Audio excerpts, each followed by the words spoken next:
E Toninho Coveiro não morria. Todos os parentes estavam ao redor dele, mas ainda assim, naquela situação, a morte não chegava. A morte não vinha. Toninho Coveiro não morria. Quando finalmente alguém da família tomou uma iniciativa: Toninho, você tem alguma coisa para dizer? Você tem alguma confissão a fazer? Você tem algum pedido de perdão, alguma coisa que você queira? Um último pedido? Porque, Toninho, você está sofrendo muito, está sofrendo demais. Você precisa descansar, Toninho. Se tiver alguma última coisa a pedir, ou a falar, a dizer, faça, peça, diga. Vamos, Toninho. E Toninho balançou a cabeça, como dizendo que sim. Aí todo mundo ficou assustado.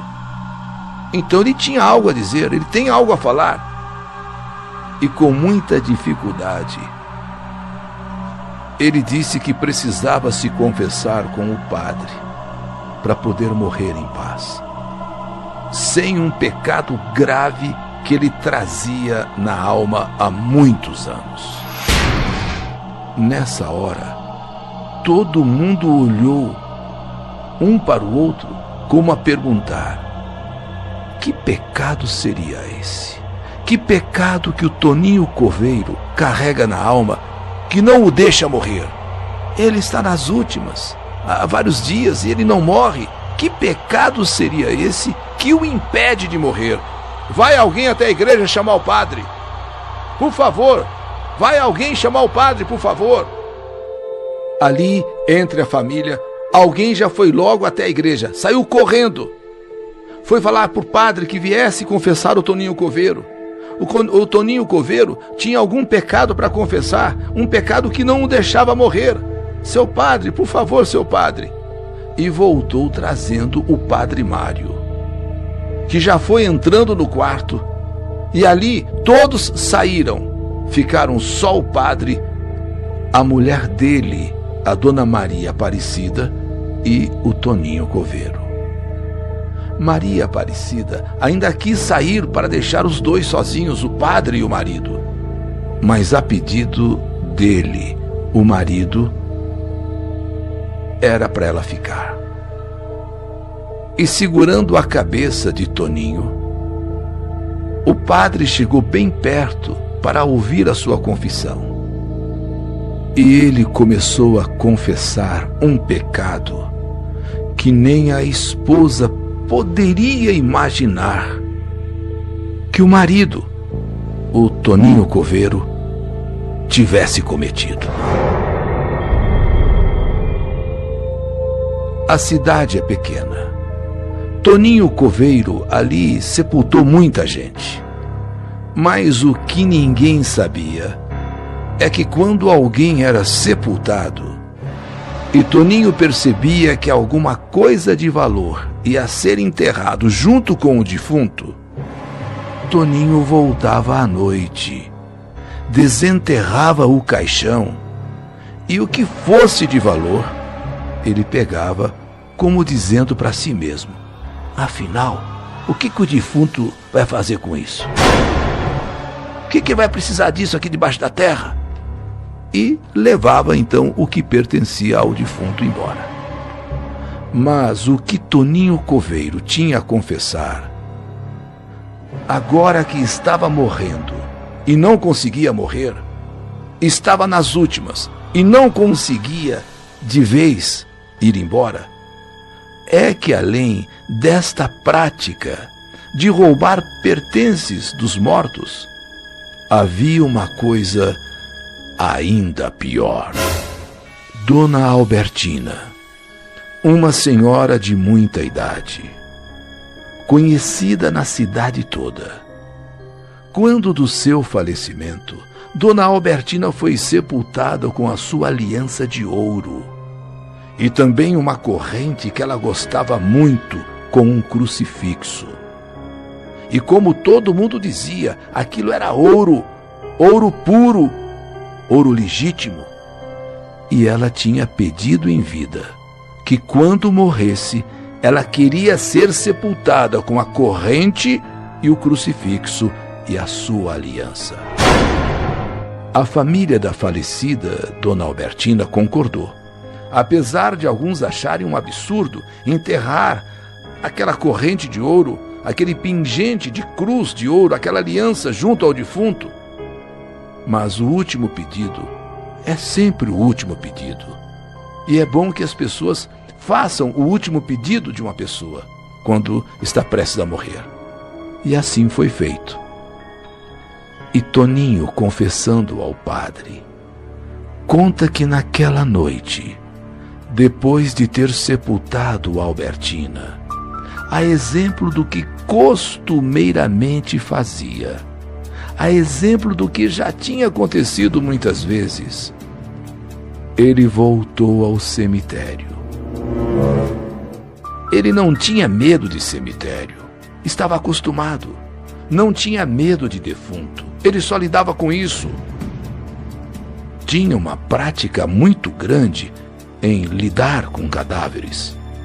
Mas desta vez, nesta noite, que Toninho foi ao cemitério para pegar as joias enterradas com Dona Albertina, aconteceu o pior que poderia acontecer.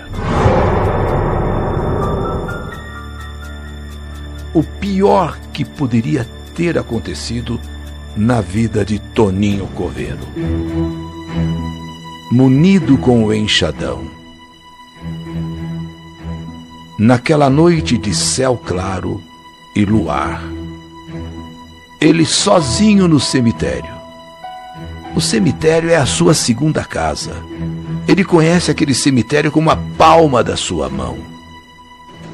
Munido com o enxadão, foi removendo a terra do túmulo da Dona Albertina, até que chegou no caixão. Logo, desenterrou o caixão.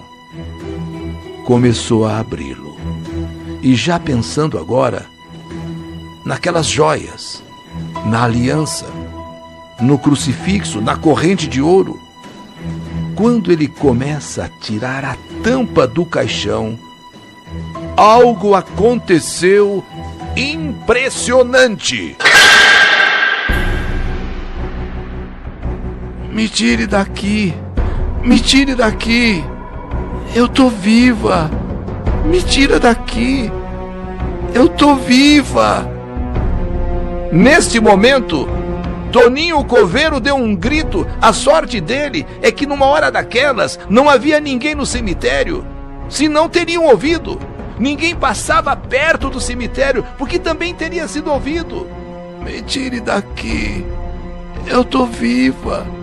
Me tira daqui! Eu tô viva! Totalmente transtornado, sem saber o que fazer diante daquela situação, Toninho confessou. Dona Albertina estava viva. Ela havia sido enterrada viva, com uma doença que a pessoa está viva, mas parece estar morta. Só que naquele momento em que ele tirava a tampa do caixão para pegar as joias da Dona Albertina, Dona Albertina saía do estado de catalepsia. E no desespero, agora é que vinha a parte pior da confissão. Toninho matou Dona Albertina com o enxadão que ele usou para remover a terra. Nesse momento da confissão, o padre Mário perplexo, a esposa Dona Maria paralisada com o que acabava de ouvir. Quer dizer, Toninho Coveiro, aquele que sepultava os mortos, era um assassino. Porém, só agora, na hora da sua morte, não conseguindo morrer, é que tudo foi revelado. O padre, chocado, a esposa do lado chocada. Ao padre só restou então dar a bênção, que antes se chamava extrema-unção, hoje se chama unção dos enfermos. E após a bênção do padre, tremendo com o que tinha ouvido na confissão, a esposa, chocada, praticamente paralisada, quando o padre terminou de dar a bênção, como se fosse a última coisa que o Toninho precisava para morrer, Toninho Coveiro fechou os seus olhos. Falecia naquele instante. E dizem que se isso não acontecesse, ou seja, se ele não confessasse, se o padre não tivesse ido, se ele não tivesse recebido a extrema-unção, o Toninho Coveiro, até hoje, estaria lutando para morrer, enquanto não revelasse o que ia na sua alma. Não morreria, ficaria sofrendo, vegetando em vida. O padre Mário, ele saiu aturdido do quarto. Não quis conversar com ninguém. A dona Maria, a esposa que acompanhou a confissão a pedido do próprio marido, estava totalmente diferente. Toda a família percebeu isso. Então, com os filhos pressionando, e com aquilo dentro dela para explodir, ela acabou se abrindo e contando o que o pai deles havia confessado. Depois do sepultamento de Toninho Coveiro, a família foi até a polícia, já que o padre não poderia revelar a confissão pelas leis da igreja. E todos acharam absurda a história. Mas pediram, para todo efeito, que fosse feita a exumação do cadáver de Dona Albertina para ver se aquilo era verdade, para ver se não era um delírio, né, do Toninho Coveiro na hora da morte. E quando foi aberto o caixão, para espanto de todos, Dona Albertina estava de bruço e com a cabeça estourada pelas pancadas do enxadão de Toninho Coveiro. Realmente, Dona Albertina tinha sido enterrada viva e acabou morrendo vítima dos ferimentos provocados por Toninho Coveiro. Uma morte, um crime, um sepultamento, um coveiro, algo estarrecedor.